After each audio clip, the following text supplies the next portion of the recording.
Hello, everybody, and welcome to another My Music. Today, I shall be speaking to Anna May, not Anna May Not, because they were on last week, all about her life in music. But first, let's just pop over to the cat dancing in this video. Keep on, don't stop.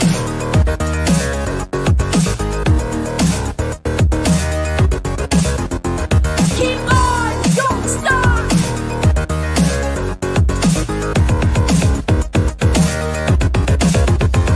Keep on, don't stop.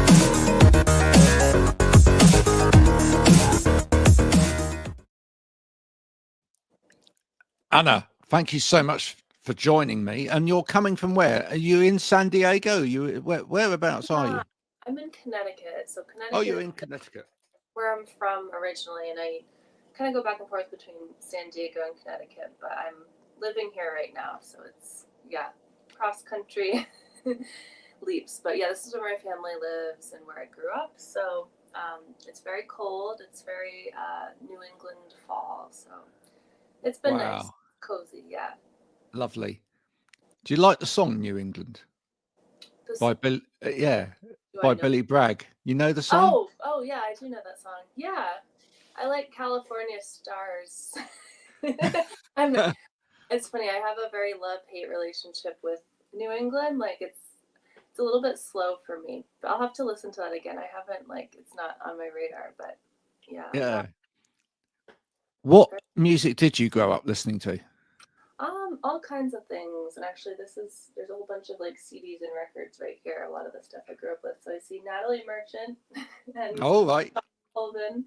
But yeah, a lot of female artists. My dad really kind of instilled that in me very young, just buying me CDs and records of a lot of women. Loved the Mavericks, Dwight Yoakam. He's a really big country fan. So a lot of what my parents listened to, and jazz was really big. I was just kind of dragged to jazz shows as a young All kid. right. Yeah, my grandparents were super fans, and there's has been a nice scene in Connecticut and New England for jazz and Dixieland jazz. A lot of older guys that I grew up seeing, and yeah, really just a mix of everything, that and just the music of the '90s, which really kind of plays a part in the music that I make for sure. Okay. So was the music of the 90s the music of your childhood then? Was that? Yeah, millennial. Yeah, '93. Yeah. Okay, cool. Well, there was a lot of dance music around in the UK at that time over here. What were you listening to as a sort of teenager growing up in the States? Yeah, I think Alanis Morissette was big. I think she was kind of everywhere Mm, in the mainstream, but we also had, it's interesting because there's this alternative country, alternative music in the 90s, and then kind of the pop Britney Spears sort of thing. So I think I was kind of always in the alt zone, and Mazzy Star, just a lot of female artists I remember, Tori Amos, people like that. That was what I was listening to for the most part. A lot of sad, melancholic music, with a lot of depth and substance, and yeah. a lot of women. They were dominant in that time. So Why do you think your dad listened to so many female songwriters? What do you think it was about the female voice that attracted him, and then maybe you to that as well? yeah, I think the sensitivity, and I think just accessing in something very inward, was kind of that what I was hearing and what I think he responds to. Something that's tender, something that's also, kind of both things, kind of feisty or standing up for oneself, or, kind of soft. And I think both of those qualities came Yeah. through in a lot of the music that I was exposed to. So it was always, I think, this message of stand up for yourself, be yourself, have your own voice, but also, access the softer parts of yourself. And I think that's something that really resonated and held true for most of my life, and is what I definitely want to do. And I think a lot of music from the UK too, like Kate Bush and Charlotte Church was someone too that I listened to very young, and got to meet her when I was little. So my parents really pushed that. I think they kind of knew that I was a shy, sensitive sort of kid, and wanted to expose me to things like that and show me that I could maybe do that someday. Yeah. I'd say on the singer-songwriter side of things, there's probably more female voices in my record collection than there are male. And I've often wondered why. And I feel that part of it is that I feel like, and this doesn't go across the board, but I feel like maybe with a lot of the female singer-songwriters that they explored their voice more as well. Yeah, Uh, definitely the nuances and kind of the vocal intricacies. Yeah, I think that's true. Right? you know, Yeah. I just felt like, as someone that was a singer myself as well, I just felt like a lot of male singers just came straight at it. Yeah, it's very static, and yeah, I think Yeah, meandering kind of like exploratory vocal thing can be interesting, and that's also jazz too. I think the ability to improvise and kind of go where you want to is something too that resonates with me. And yeah, just like an improvisational nature, like feeling based too, very in touch with what's being felt in the moment. I love to do that vocally, like when I'm performing live, to try new avenues for where my voice might go, and to see, maybe this will bring out a different emotion, maybe if I go here or there, so it's always changing vocally for me, and that's something I've really come to love, rather than just staying in one place, for sure.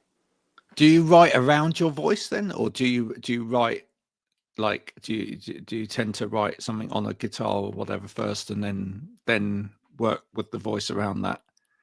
Yeah, I think for me, the writing is always first. I think lyrics come to me as the first part, and usually a song will start as a poem. I was writing something late last night, and I got up out of bed and I had something.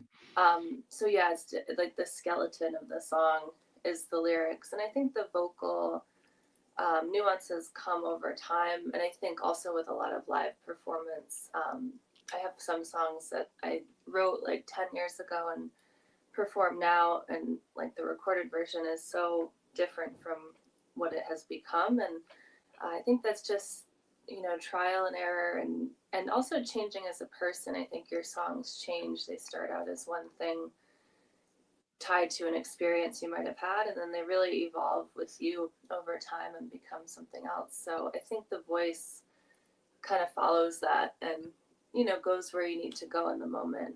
And yeah. Cool. Difficult question for you then. Oh.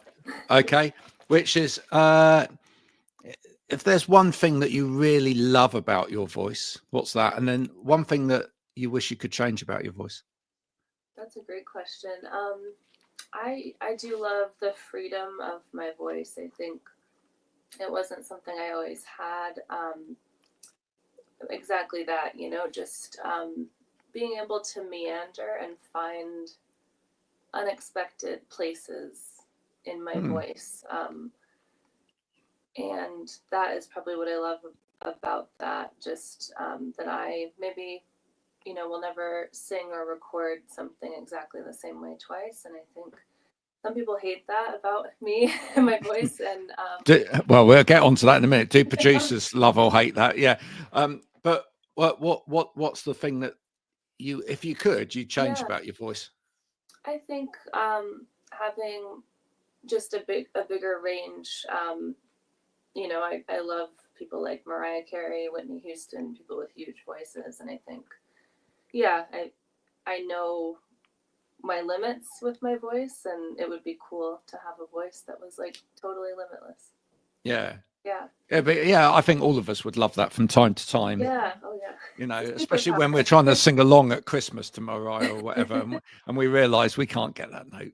Yeah. That there are some notes that will, and Katie Lang too is someone that I, just one of my favorite artists ever of the 90s, female. Yeah, her voice is unbelievable, and like going through those songs and trying to sing them, I always will do Crying by Roy Orbison, that version, as like a vocal warm-up if I want to hit certain notes in a performance. And yeah, that's a killer. That's a hard song to sing. Wow, yeah.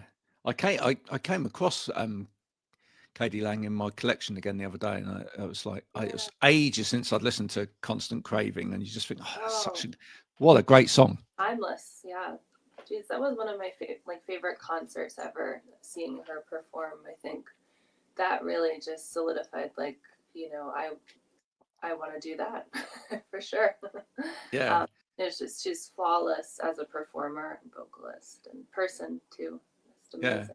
Song like that, it just seems like there's no time in that song. Yeah, It just floats, it and does. that's really quite hard to achieve in a song.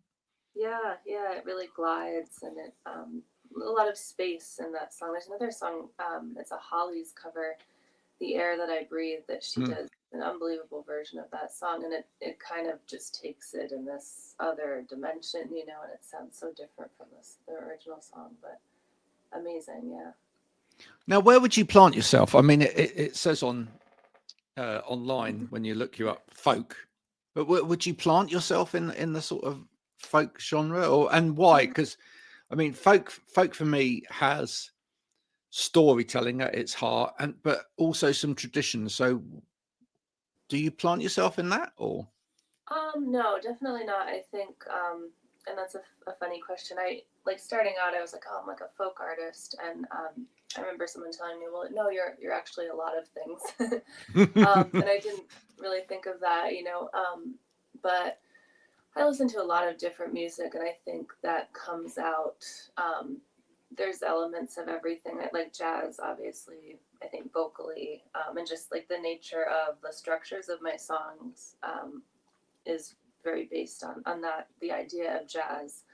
But there's country. I grew up on country. My dad is a country singer, and so there's that. The kind of simple melody and storytelling, but also like alternative. I mean, I like Pearl Jam. I like Nirvana. I like kind of things with an edge, and I think I'm very much a product of the time that I grew up in, where we were seeing that on MTV, and where I love people like Missy Elliott. I love Eminem. I'm kind of in that zone too. So yeah, I mean it's technically folk, but I think everything kind of comes into it. And when I go to like a folk conference, I'm very much out of their box. I've learned, and yeah, because it's not totally what I do. or is there kind of a desire to turn up and do an acoustic number, and then the next number be sort of like country rap, Yeah, totally. just Yeah. just I to love, switching up things and doing interesting covers. And I did like an Ozzy Osbourne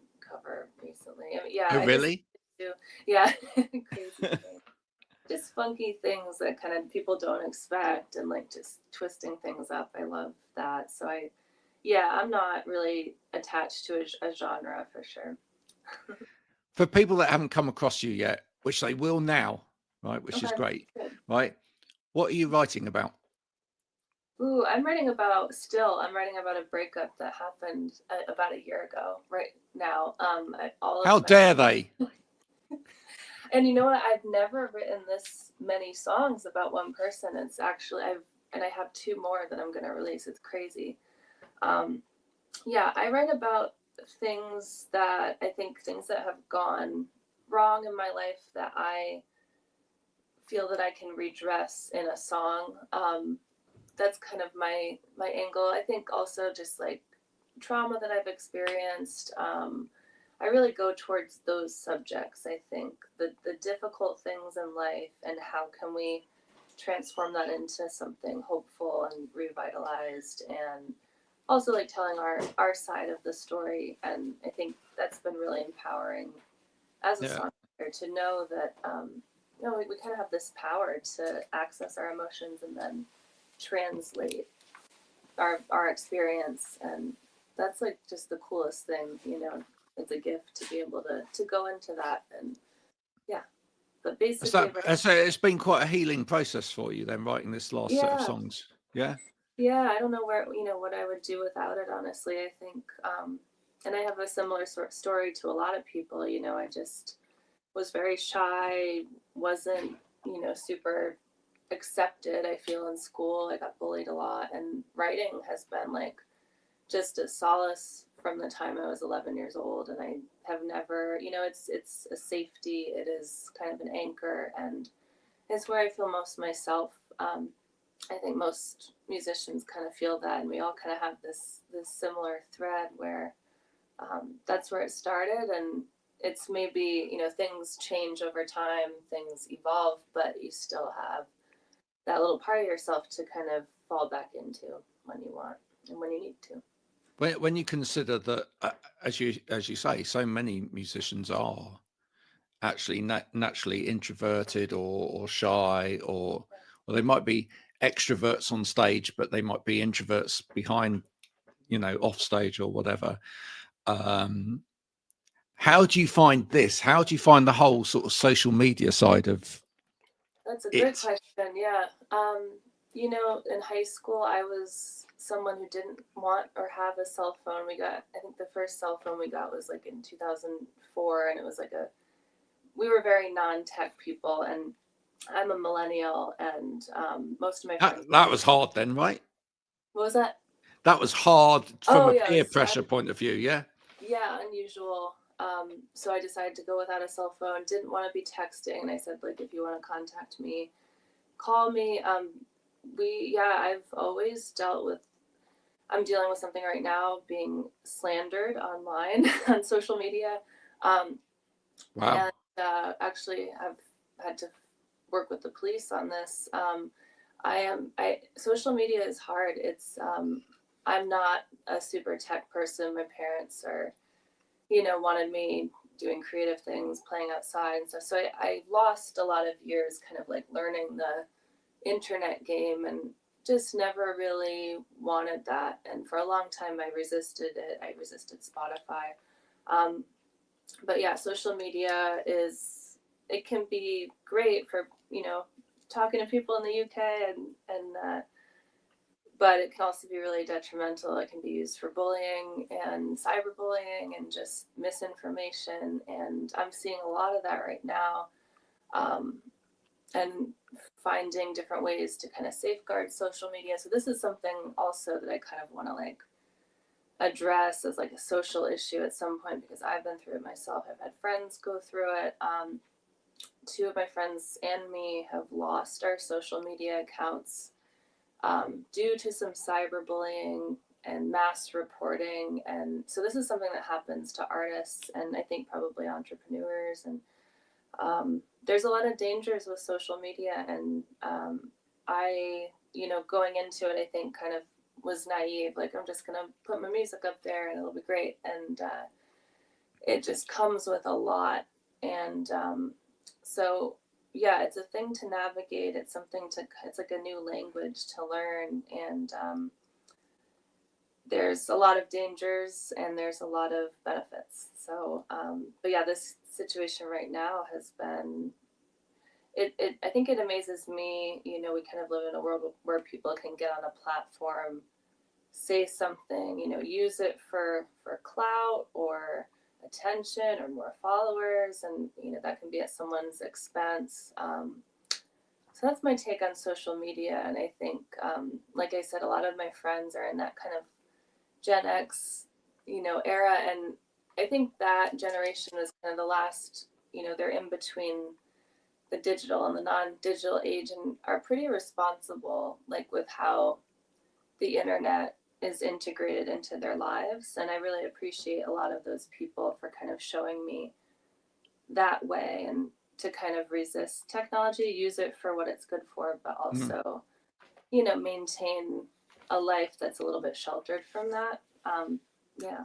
That's always interesting for me to hear, because Yeah. that's my job. Yeah. outside of doing this, that's my job. And Wow. But it's important for me. That's one of the reasons why I've set up a social media business that's hopefully tries to be different. It's called A Better Way of Life. And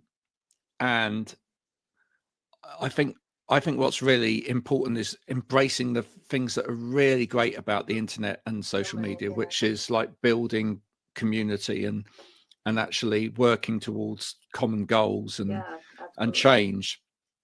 But I see within that as well that we're going to have to start doing things differently, you Yeah. know. Yeah. Especially And I won't talk to you about that now because we're having a conversation about music. But I will have a quick chat with you about that afterwards, because Yeah. there are things that we're doing to try and help people that need to get out there, but without necessarily putting Yeah. themselves in the firing line, because it's really hard. It's really hard. Yeah, and I wouldn't have imagined that. I think, yeah, we've encountered a lot that's been very shocking with social media. Yeah. Wow.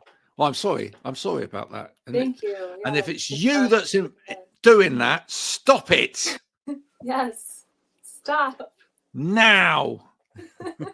Sometimes they just have to be told, you know. It's true. It's true. Yeah. Yeah. How are, outside of social media and everything else, how are you with boundaries? Because that's a big thing these days, right? Yeah, I've never been too good with that. I think I'm learning better boundaries with music, and I think because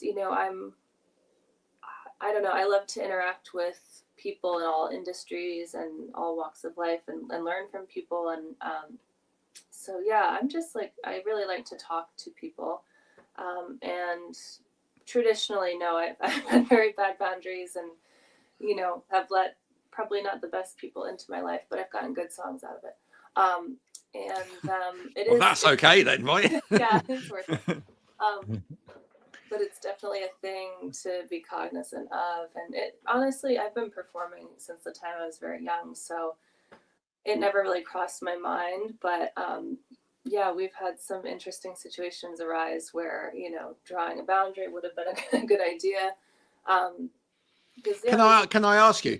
So yeah, a lot of your songs, especially of late, have come out of poor relationships and whatever you yeah, say. A lot of the inspirations come out of letting the wrong people into your life yeah. potentially, or whatever. But you've channeled that into good. Is there ever a worry as a musician when that's the case, that one day you're going to get into a really happy place with like everything's going right relationship wise and everything else and whatever, and then you think, can't write about this? Yeah, I have thought about that. Yes, and actually lately it's been like a super happy time, and I'm not writing as much, and I think you write different songs. I mean, you can always write. This is a challenge too, like writing about people in your life that are really constant, really there for you. Like someone like my grandmother is someone that I've been kind of writing about lately. She's 94, and is kind of like an inspiration to me right now, and it's a different experience, I think, writing about like a constant, loving person. And I think it's possible, it's not as like, But that's a learning curve as it's well. a learning curve, yeah, that I'm still Yeah. kind of on. But no, I do think about that luckily I have a lot of songs that I haven't released, so I have like a backlog of, so we'll be okay for like several years. And yeah, but I mean, I think that's like everyone says, the best songs are breakup songs most of the time, because it's so raw, and it's just you're at a different place than you're at this extreme, and that's just such an interesting place to write from. I've always been amazed by people like Robert Smith from The Cure, who I love The Cure, yeah. seems to over and over manage to channel like such a forlorn, torn, emotional, raw place, and then like seems to be actually quite a happy chappy out and about. Do you know what I mean? I feel very comfortable in his own skin. Yeah. But maybe just he's very good at sort of getting into that space that I think we all have. Yeah, accessing that. And I think too, when you let it out, and like when you write that song and you let those emotions out and share it, I think you do feel better. So I think that's why he's so happy. Yeah, therapeutic. Like I never thought I'd feel so great from writing these songs. I've had a terrible experience, but it's actually brought, a lot of light, which is funny. And I think you compartmentalize like those pieces of yourself, and so that you're not, I've become better at that with age. I think when I was, a teenager, I was early 20s, very angsty, very on edge and that sort of thing. But I think you learn to like, okay, put that part of yourself, just be selective about that. But yeah, I mean, I think rage, I think all those things, sorrow, everything, that's healthy. It is really healthy, and it's healthy for it to come out in a certain way. But yeah, so you're not carrying it around with you in your day-to-day life. Now, you've been recording in the same studio that Christian Hirsch, who's been on this program before, it records most of her stuff when she's not recording at home or whatever as well. So tell us a little bit about that, because you've been sharing the same amazing engineer Yeah. who I feel like I know a lot about, just because she's always sharing his stories of them together in the studio as well. So what's that been what's that been like? He's an ace, all-star. Yeah, Steve Rizzo. And he's very under the radar too. I feel like he's just when we met Steve, I think my dad knew a friend, had a friend who he played music with who recommended Steve, and they just said, I think he would be the right person for Anna to record with. And before that, just everyone I met, it just like the studio just wasn't really the right thing for me. And Steve's studio is just so cozy, like you're in dim lighting next to like a living room, and just like all these collectibles on the walls, and it's really an inspiring place, and it does feel like home, every time I come. And yeah, with us it's just always, I call him up and, hey, I've got a new song, like, all right, come in, come to Rhode Island and do it. And it's just always a very zen experience. And he does something, he has this magic touch where he captures all of like the good things about, who I am and my voice, and really gets it where my voice is so out front and the lyrics are so out front. And for a lot of time, before meeting him, we'd kind of always hear, well, her voice is buried, it's not going to stand out, it's too soft, like that sort of thing. And he's really just made me feel like the voice is out front. And so that's all. He's really good, I feel. I mean, I know amazing. he's worked with Christian Hirsch as well, and a lot of amazing. I just feel like he's very good at putting the raw voice out there as well. I mean, a lot of engineers try and make the voice too warm, if that makes sense, and it just ends up feeling like, I'm going to use one of Christian's terms, dumbed down, whereas it just feels like you're sat there with the singer. That's what you want it to be. Definitely. Yeah, he really just captures it, and it's very the voice has this kind of like life and dimension to it, like whenever I hear anything that he records, and it's really unique. It just it doesn't sound like a studio recording. It sounds, and usually we'll just, like the last song, it was one take. A lot of it will be one take with him, and we have the song. And sometimes there's what I call plastic surgery, where we insert, something. That's only happened more recently with longer songs, where we hear something and he'll go in and change it. And he's just like a wizard with that too. And it's like done, instantly. And he knows exactly what to do. He's just very experienced, and just, I'm so lucky to work with him. That's cool. Master. Yeah. And he's funny. He had a funny, I had this song, Be Nice to Me. And I came in with it, and I said something like, can I swear on here or no? Is that? Try not to. Just whisper. Just whisper it. Okay. That's terrible. No, but he said, just like under his breath, be nice to me or I'll blank kill you.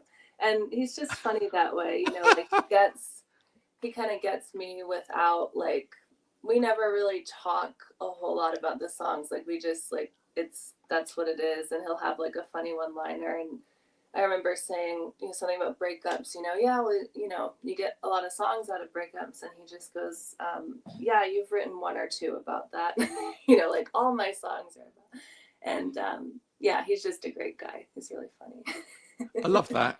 Yeah, maybe some people talk too much, especially in that situation. Yeah, it's just that's what I love about recording with him. It's like it's so easy, and like we just do the song. You don't feel like you have to make small talk just for the sake of it. No, it's just kind of it's in, and yeah, we have a good time. That's great. Fun, yeah. That's a good way to go to work in the day. That's good. Yeah, that's a good situation. But you haven't managed to meet Christian yet, so we'll mention that. We'll tag her in. Yeah. And if you're watching, Christian, and let's try and make that happen sometime. Tea with Anna. Yeah. That would be nice. It'd be good. Is there another musician out there that talking about meeting other musicians? Is there another musician out there you would love to work with at some point? I guess when I'm asked, usually when that question comes up, I do say Katie Lang. Wishful thinking. But go for someone you know, that you're aware of in your circle. Who would you like to work for? So there's a lot of people, but I guess the one that comes to mind is Stella Prince. Do you know Stella? No, but I'm writing it down now. Okay. Yeah, you should know Stella. She's amazing. She's a friend. Amazing folk singer. She's 21 and she's done more than most people have ever done in their entire life at 21. Super inspiring, and she is a folk artist, so she captures like Judy Collins, Joan Baez, Joni Mitchell. Oh wow. Really, yeah, you'll hear it. Like we did a farmers market. We were sharing some gigs we did in LA together, and people just say you sound like Joan Baez, and they come up to her, and I'm sure she gets that all the time, but she does have this 60s folk energy with her own thing. And now listen, farmers markets must be different over there from over here, because farmers markets over here is like a guy going sold. That's funny. That's like a real, like an old school. Yeah. I guess they're kind of like that, depending on where you go. Some farmers markets are like very slick, and they have a stage and music. And wow, cool. Yeah, there's some. We need to get into that over here. We need farmers markets. Yeah, you don't do music. Wow. Yeah. Well, we have like. I'll tell you what we have, which is possibly like what you're talking about over there. We have sort of things like the Bath. Locally, we have something like the Bath and West Show. Okay. Which is like an agricultural show, and they will have like showing of sheep or cows or whatever, and then farm machinery, whatever, and then they will have some music. Yeah. So it'd be more like that. That's so UK. That's like I really like every time mentioning sheep and like rolling hills, I'm like, okay, I'm sold. I'll get out of here. She's coming, folks. No, it seems like a great place. If anyone would like to bring Anna over to the UK for a little tour, just get in touch. We'll try and make that happen. Listen, it's been an absolute pleasure talking to you. The time has just flown by. Oh my gosh, that went very fast. See, like that's how it is. But thank you so much. And folks, if you haven't checked out Anna's music yet, you really must. Wonderful voice. Thank you. Beautifully written songs, and something a little bit, if you're into all of that pop music, that's fine, but sometimes you just need something a little bit deeper to get into, right? Something with a little bit more emotion. So there we go. Do speak to Anna as well on the Instagram, but be nice. Yeah. Right. If you're gonna do it, be nice. Don't say anything like that. Yeah, please. Yeah, be nice to me. I have a song about it. It's cool. But please reach out. Yeah, no, I love talking, especially people from the UK. You're so kind. I've never met. I'm sure you have mean people too, but I've always met only nice people from England and Ireland. It's funny. It's funny because actually, I mean, our biggest audience for this show is in America, and I have to say I've met some wonderful people doing this show from America. But look, there are people everywhere, It's true. everywhere, and I just divide. But the only division I have in terms of people in the world, I don't care what color you are, I don't care what gender you are, whatever. I just go for there's nice people, and then there's and Yeah. I Two just want to talk to the nice people. Right. Yeah. Right? Don't care what religion you are, what background you are, what ethnicity you are, what sexuality you are. If you're nice, that's Yeah. fine. Well, yeah, not the raging lunatics. And there's plenty of them. It's a wild world right now. But Isn't that? And wouldn't that be great if we could just like divide the world into? I know if you had like a sign that Dave, all the okay, nice people, you all the know, nice yeah. people on this side. That Now would have made things a lot easier, but fewer songs. So yeah. Oh, the lyrics over the years that have come out of people having to try and wrestle in their brain with the mess of humanity. Yeah, but that's my dad has a good quote. He says, "Human beings are difficult." It's usually just if anything arises. I like that. True. I like that too because it's a very good. It sums it up. Yeah, the thing that I always say is human beings are messy. That's what I say. It's our nature. It is. And by that I just mean, in some ways, I agree with you, Dad. That I mean that it is difficult, and I think that a lot of the things that we try and solve, we try and make them too easy. Right? We try and make the solution too easy. We go, let's just tick box this over here and say that the way to solve this is to do it this way. And it's like, it doesn't work. And why doesn't it work? Because you can't fit human beings into a box. Yeah.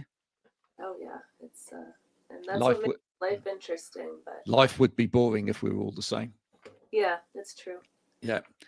And I'll leave you with a quote from a song, which is, if everybody looked the same, we'd get tired of looking at each other. That's great. Yeah. Groove Armada. What a great song that is. Yeah. Who is it again? Groove Armada. Okay. It's a dance song from the 90s, but it's like, if everybody looked the same, we'd get tired of looking at each other. I just think, it's true. Yeah, no, I'm gonna listen to that. That's so true. There you go. Wow.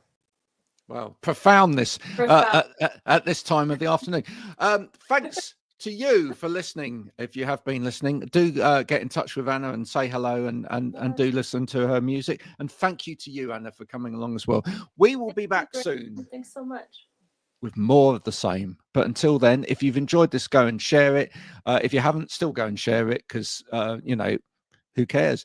And until next time, from Anna and me, bye for now.